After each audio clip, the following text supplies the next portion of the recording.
Chapter 27, Mishnah 8.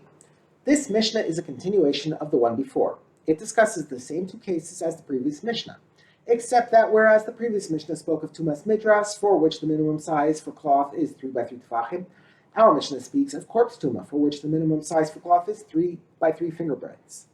A person or kli that touches a corpse becomes tamei with corpse tuma, which is at least at the level of avatuma. Corpse tuma cannot be removed except with the 7-day purification process, which includes the sprinkling of the paraduma water on the 3rd and 7th days.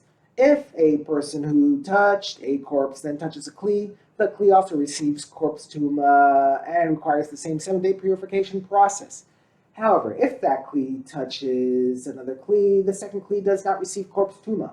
Rather, it becomes a rishon. As a rishon, it remains tamei only until the nightfall after its immersion in a mikvah. Alright, we now turn to the words of the Mishnah. Referring to the first case of the previous Mishnah, our Mishnah begins.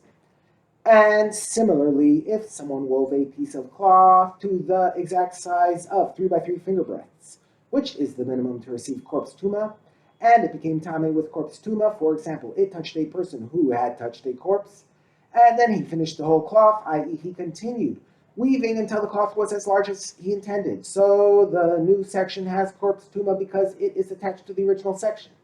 And then he removed one thread from the original section, making that section slightly smaller than 3 by 3 finger breadths. The entire cloth becomes tahor from corpse tuma.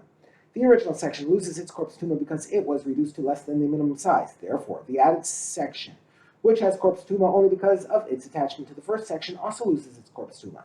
However, the entire cloth is tamei as a rishon because it was touching something that had corpse tuma.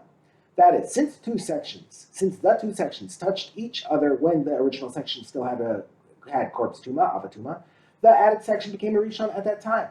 Furthermore, since the added section became a rishon through having touched the corpse tuma, as opposed to having been attached to the corpse tuma, its tuma does not depend on the current status of the original section. Therefore, even after the original section loses its corpse tuma, the added section remains a rishon. The tuma then spreads in the opposite direction. Since the new section is a rishon, and the original section is attached to it, the original section also becomes a rishon. In the preceding case, after the original section become tamei with corpse tuma, the cloth was completed, and then the thread was removed. The next case has a different sequence. After the original section became tamei with corpse tuma, the thread was removed, and then the cloth was completed. If someone made a piece of cloth that measures exactly 3 by 3 finger breadths, and then it received corpse tuma, and then he removed one thread from this original section, causing it to lose its corpse tuma, and then he finished the entire cloth is tahor from any form of tuma. When the original section received corpse tuma, it became tamei as an avatuma, and at the same time, it also became a rishon since it touched itself. Later, when the thread was pulled out, making it smaller than 3 by 3 finger breadths, it lost both types of tuma, becoming completely tahor. Thus, when the new section is added, it is also tahor, since there is nothing to make it tamei. The ruling in this case is different from the previous Mishnah's ruling in the parallel case. In the previous Mishnah, when the original section of cloth became smaller than the minimum required for tumas midras, 3 by 3 tefachim, it lost its tumas midras, but remained a rishon. In our Mishnah, though, the original section became completely tahor at that point.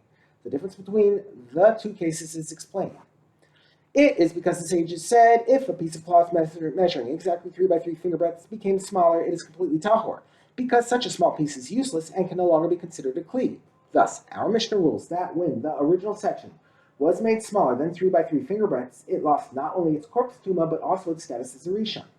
But if a piece of cloth measuring 3 by 3 tefachim became smaller, even though it is tahor from tumas midras, because it is no longer fit for sitting on, it can become tamei with any other form of tuma, because it is fit for other purposes. Therefore, the previous Mishnah ruled that when the cloth with tumas midras became smaller than 3 by 3 tefachim, although it lost its tumas midras, it remained a rishon.